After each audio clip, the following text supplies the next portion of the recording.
Hello everyone, P41 here. So I have a Titan industrial generator here that's having some issues. Now it's got your standard 13 horsepower Honda clone engine. The way I know it's a Honda clone is because it says Titan Power on it, which is the same manufacturer whose name is on the generator itself. With a few exceptions, typically if you see the same name on both the engine and the generator, the engine is going to be a knockoff, because if it was a name brand engine, usually they will put that name on the engine itself. So what's going on with this is it simply will not start. We have fuel going into the carburetor, but it simply won't start. We give it a pull here. You see it's not even trying. But if we put a little fuel into the intake, it will run off that very briefly.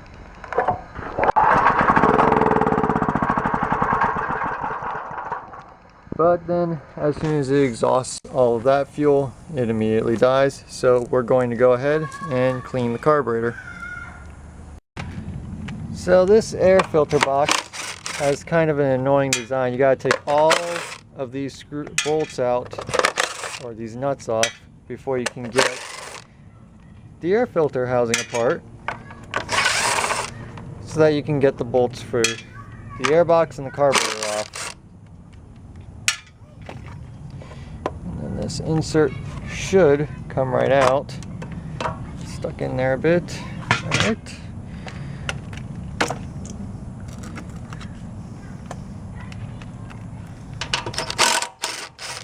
It's just two 10mm bolts now.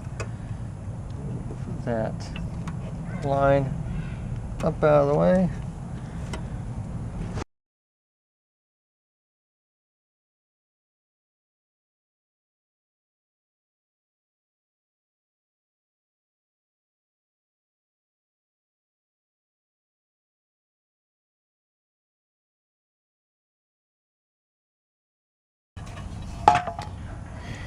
And the petcock on this generator is actually broken, so we need to crimp off the fuel line. Okay, so this assembly, I believe, should be free now. Okay.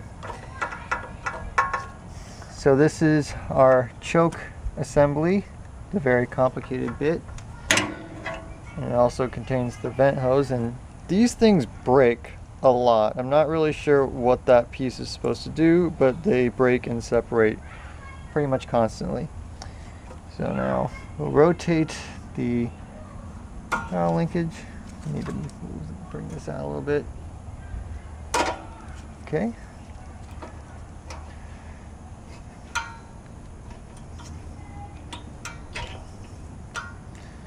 And there's the throttle linkage and the spring. And now the carburetor is off, but for this particular case, we're going to actually need to remove this solenoid, and we're going to leave the solenoid with the generator because it's actually been crimped. The wires have been crimped onto the generator, so there's no way to remove the solenoid from the generator without cutting those wires, and I don't really want to cut and splice the wires, so I'm just going to take the solenoid off and leave it here.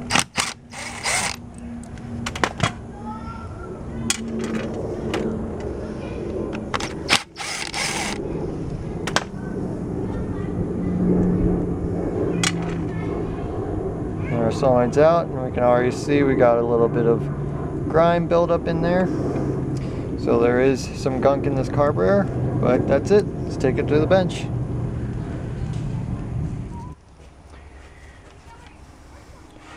So we'll start by removing this nut. Yeah, there's some nice goo in there.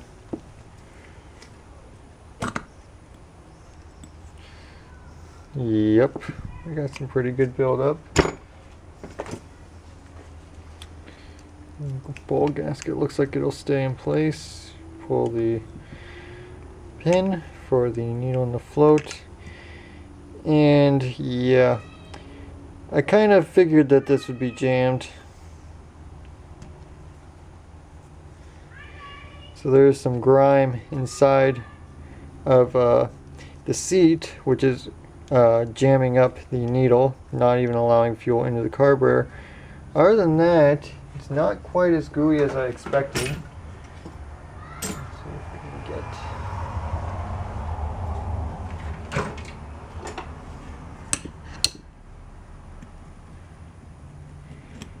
So this, the reason this is red is because this is a bit that's been ground down specifically for this purpose. These jets and emulsion tubes in these carburetors are made of brass, and they tend to get jammed in there. So you want the biggest bit you can possibly get to fit in there. The problem is that the standard size bit, the largest one, tends to be a bit too big to fit down the bore, so this one's been ground down so it fits properly. And looks like that one wasn't actually jammed up, so it'll come out nice and easily.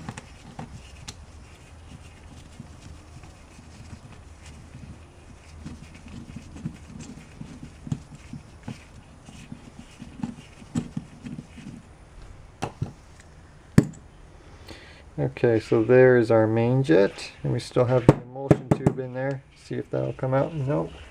We are going to need to persuade it.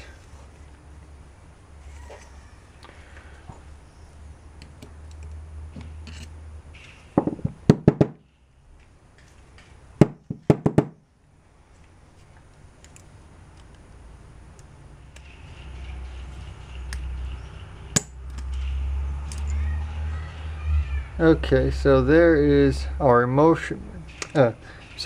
that's the emulsion tube. So I was able to just carefully persuade it out with a pick. You want to be careful not to damage that. So now we need to get this other jet out from the top. So we have to take this screw out. And a pair of pliers. So we'll take this little keeper out, and then we simply pry up on this gently, and there is our last jet. Now there is this little screw, this adjustment screw right here. If you want to take that out and clean in there, that's up to you. Personally, I don't usually mess with them simply because I find it's usually not necessary. Once it runs to the ultrasonic cleaner, it's usually fine. And if I take it out, well, then that's just more stuff I have to mess with. So this is as far down as I'm going to go. So we're going to get a little piece of wire. This is from a wire wheel. And I'm going to manually clean the main jet to begin with. Not trying to get everything, just the big stuff. Now we'll go with the emulsion tube. Now make sure we clean out all the little passages.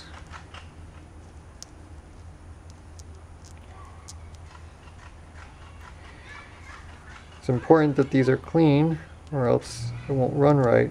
It'll want to surge, which is not right, also annoying.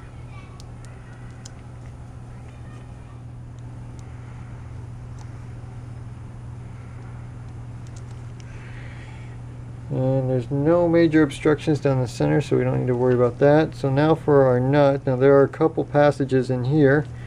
These all need to be clear to allow fuel to flow to the main jet. So we're just going to give that a quick cleaning.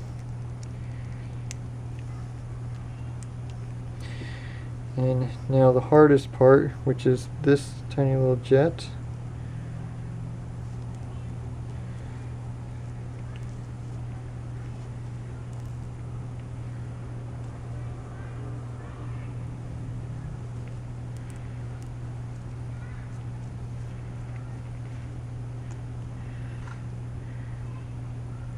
Okay, so now we're going to go ahead and put all these parts in the ultrasonic cleaner, give them a good soak to clean up all this gum and gunk. Then we'll reassemble it. We should be good to go.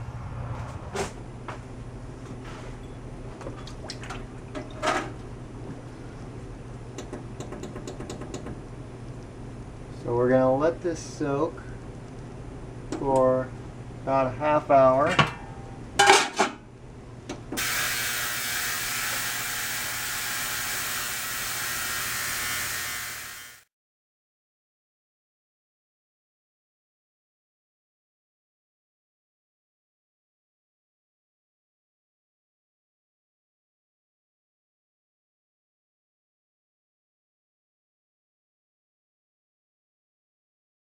Stick it in there and spin it around.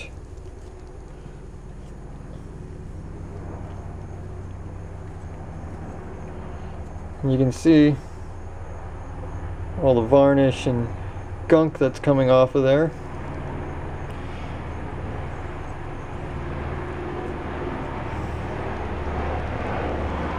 Now I'll do it again with the other end. I like to try to get it as clean as I can. Now I'll go with another Q-tip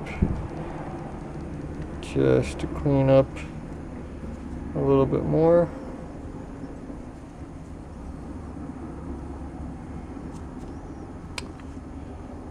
And I don't know if you can see that. Let's see, will the camera focus? Not really, but you can just barely see that. It's nice and shiny down there now. It's not all corroded and varnished looking. So now I just need to clean that out.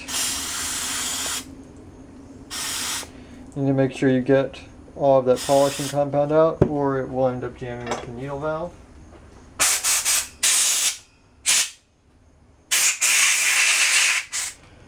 Okay, so with that all done,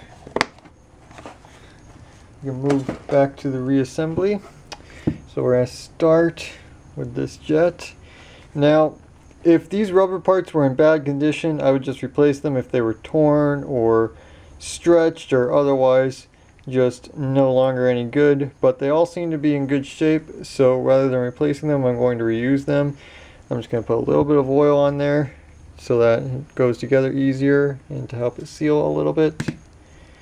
Just pop that right in, and then this will doohickey, whatever you want to call it. Now this screw is actually your idle adjustment, which, let's be honest, doesn't really get used very much on a generator, because how often do generators actually run at idle? Answer, pretty much never. So it's mainly just to hold in this jet on a generator, but to do this properly it will need to be adjusted. The jet wasn't down quite all the way.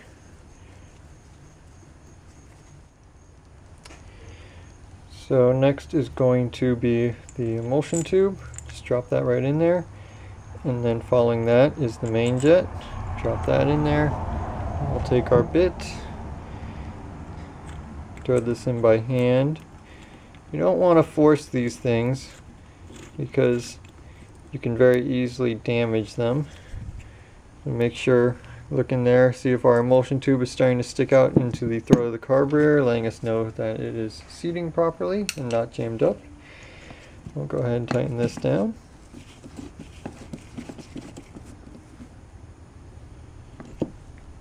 Okay.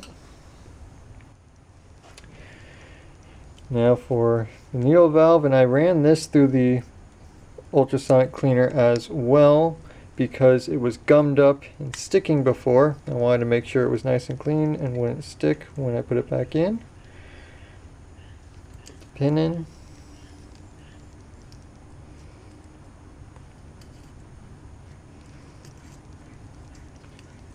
Make sure that moves freely, and it does.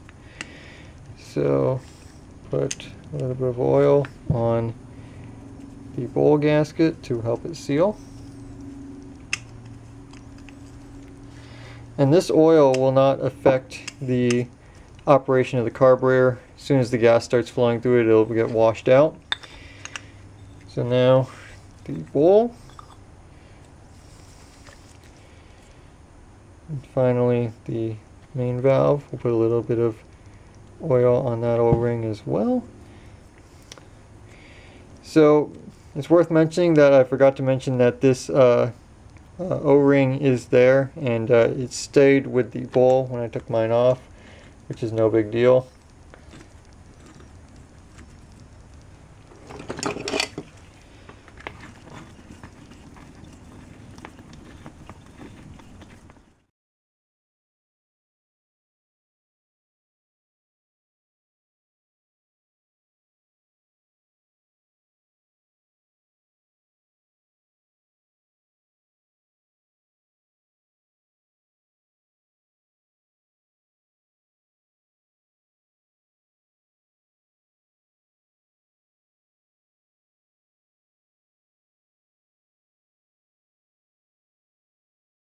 up before while the carburetor was soaking in the ultrasonic cleaner.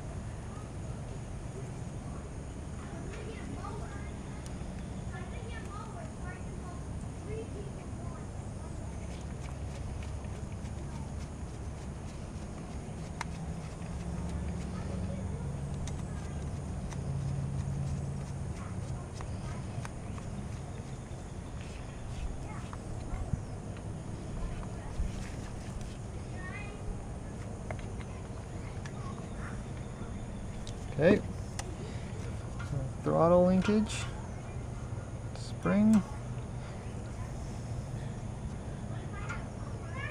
and we're going to start, put this on, and get the fuel line on, because once the air filter is on, I won't be able to get that on. We need gasket, and don't want to forget the massively complicated choke mechanism, because you can't get it on and engaged properly once the carburetor is slid all the way on. Get that hose lined up with the valve cover as well.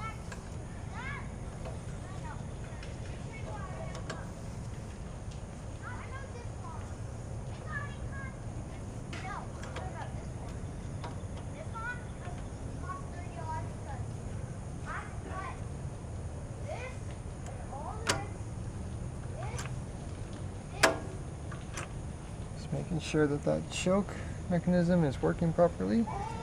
Another gasket. And then our air filter housing.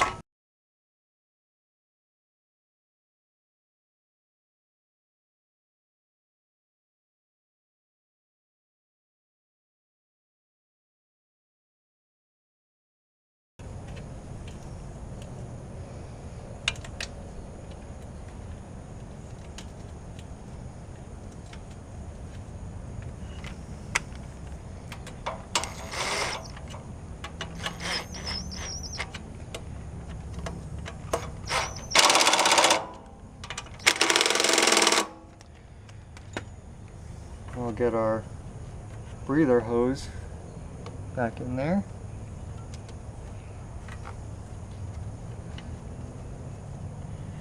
And connect the vacuum line for this weird choke diaphragm thingy. And that should be good enough to try it out. I don't want to put the air filter housing all back together just yet, just in case it doesn't work.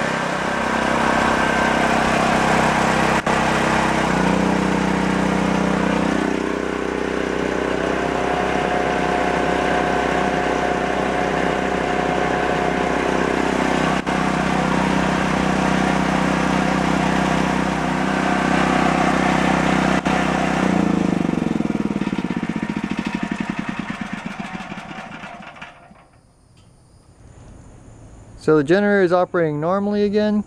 I ran that blower with it for a while just to put it under some load, make sure it wasn't going to have any issues, and it runs nice and smooth, no popping, sputtering, or surging, exactly the way it's supposed to. So that's going to do it for this video. Hopefully this helped you out. Subscribe if you'd like to see more, and of course, as always, if you have any questions, comments, or concerns, leave them down below.